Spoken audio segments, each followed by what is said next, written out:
कृष्ण और बिरजू एक कपड़े में उस भारी पत्थर को छिपाकर पसीने से लथपथ होकर पगडंडियों पर चल रहे हैं। दोनों बहुत थके हुए लग रहे हैं। बिरजू हांफते हुए कहता है, बापू मेरी तो कमर टूट गई, ये खजाना तो बहुत भारी है। कृष्ण पसीना पोंछते हुए कहता है, हिम्मत रख मेरे शेर, जो खजाना जितना भारी होता है उसकी कीमत उतनी ज्यादा होती है। आज इसे शहर के बड़े व्यापारी को दिखाएंगे, लाखों रुपए मिलेंगे, फिर मैं दिन भर मखमल के गद्दे पर सोऊंगा। और मैं अपने लिए एक लाल रंग की मोटर गाड़ी लाऊंगा बापू। अचानक कृष्ण के पैर में ठोकर लगती है और पत्थर उसके हाथ से छूटकर एक बड़े से चट्टान पर गिरता है। पत्थर के 2 टुकड़े हो जाते हैं। दोनों की आंखें फटी की फटी रह जाती है। बिरजू रोने वाले मुंह से कहता है, ये क्या हो गया बापू, हमारा खजाना टूट गया।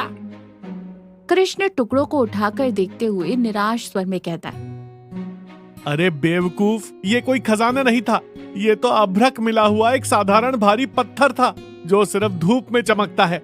हमारी किस्मत ही खूंटी है।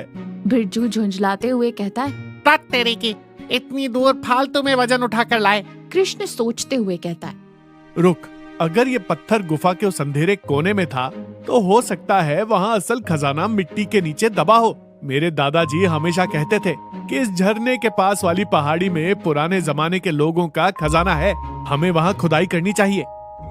रात का समय, गुफा में एक लालटेन जल रही है। कृष्ण और बिरजू पागलों की तरह फावड़ा और कुदाल लेकर गुफा का एक कोना खोद रहे हैं।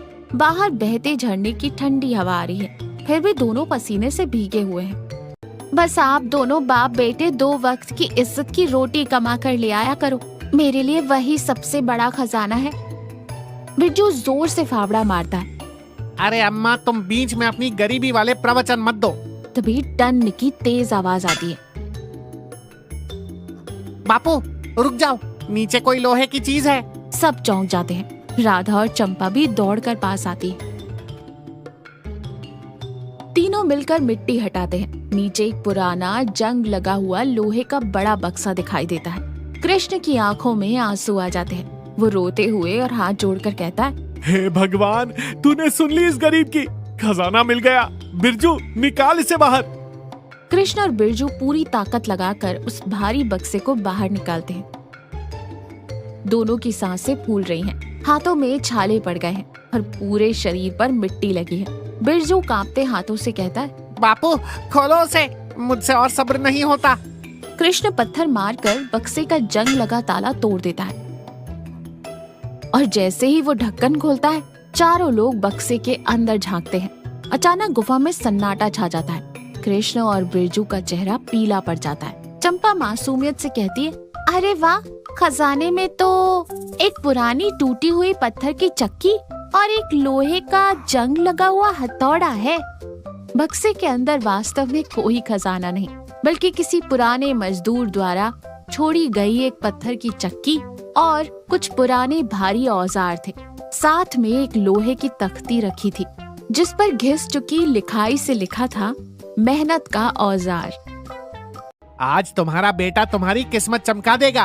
कृष्ण उठकर बैठ जाता है। क्या हुआ रे बिरजू, कोई लॉटरी लग गई क्या, या सरपंच ने बिना काम किए मजदूरी दे दी?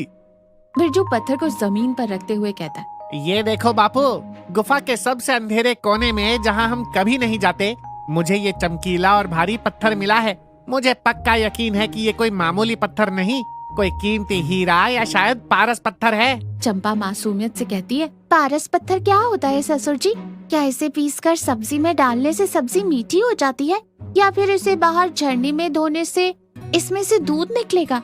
राधा माथा पीटते हुए कहती है, अरे मेरी भोली बहू, पारस पत्थर लोहे को सोना बना देता है, लेकिन ये बाप बेटे खुद इतने बड़े पत्थर हैं कि इन्हें कोई पारस भी छू ले तो वो मिट्टी बन जाए। कृष्ण पत्थर को गौर से देखते हुए कहता है, राधा तू बीच में मत बोल, बिरजू सही कह रहा है। इसका वजन और चमक बता रही है कि ये कोई प्राचीन खजाना है, बस इसे शहर में किसी जौहरी को दिखाना पड़ेगा। कृष्ण और बिरजू एक कपड़े में उस भारी पत्थर को छिपाकर पसीने से लथपथ होकर पगडंडियों पर चल रहे हैं। दोनों बहुत थके हुए लग रहे हैं। बिरजू हांफते हुए कहता है, बापू मेरी तो कमर टूट गई।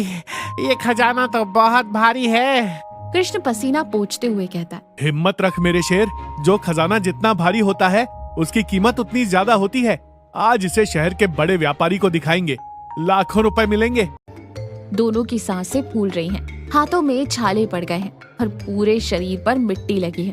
बिरजू कांपते हाथों से कहता है, बापू खोलो उसे, मुझसे और सब्र नहीं होता।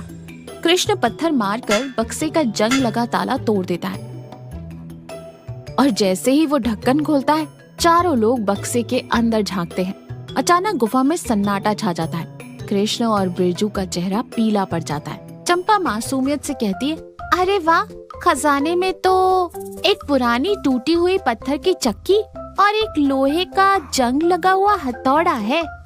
बक्से के अंदर वास्तव में कोई खजाना नहीं, बल्कि किसी पुराने मजदूर द्वारा छोड़ी गई एक पत्थर की चक्की और कुछ पुराने भारी औजार थे। साथ में एक लोहे की तख्ती रखी थी जिस पर घिस चुकी लिखाई से लिखा था, मेहनत का औजार। राधा पहले तो हैरान होती है, फिर जोर जोर से हंसने लगती है। कृष्ण जी, आपके दादाजी सचमुच बहुत ज्ञानी थे। उन्होंने आपके लिए बिल्कुल सही खजाना छोड़ा है। कृष्ण सिर पकड़कर जमीन पर बैठ जाता है। हे भगवान, मेरे साथ इतना बड़ा धोखा। 3 दिन से ना सोया हूँ, ना ठीक से खाया है। हाथों में खून के छाले पड़ गए हैं। फिर मैं दिन भर मखमल के गद्दे पर सोऊंगा। और मैं अपने लिए एक लाल रंग की मोटर गाड़ी लाऊंगा बापू। अचानक कृष्ण के पैर में ठोकर लगती है और पत्थर उसके हाथ से छूटकर एक बड़े से चट्टान पर गिरता है। पत्थर के 2 टुकड़े हो जाते हैं। दोनों की आंखें फटी की फटी रह जाती है। बिरजू रोने वाले मुंह से कहता है, ये क्या हो गया बापू, हमारा खजाना टूट गया। कृष्ण टुकड़ों को उठाकर देखते हुए निराश स्वर में कहता है, अरे बेवकूफ, ये कोई खजाना नहीं था। ये तो अभ्रक मिला हुआ एक साधारण भारी पत्थर था जो सिर्फ धूप में चमकता है। हमारी किस्मत ही खूंटी है। बिरजू झुंझलाते हुए कहता है। तक तेरी की, इतनी दूर फालतू में वजन उठाकर लाए। कृष्ण सोचते हुए कहता है, रुक, अगर ये पत्थर गुफा के उस अंधेरे कोने में था तो हो सकता है वहाँ असल खजाना मिट्टी के नीचे दबा हो। मेरे दादाजी हमेशा कहते थे कि इस झरने के पास वाली पहाड़ी में पुराने जमाने के लोगों का खजाना है।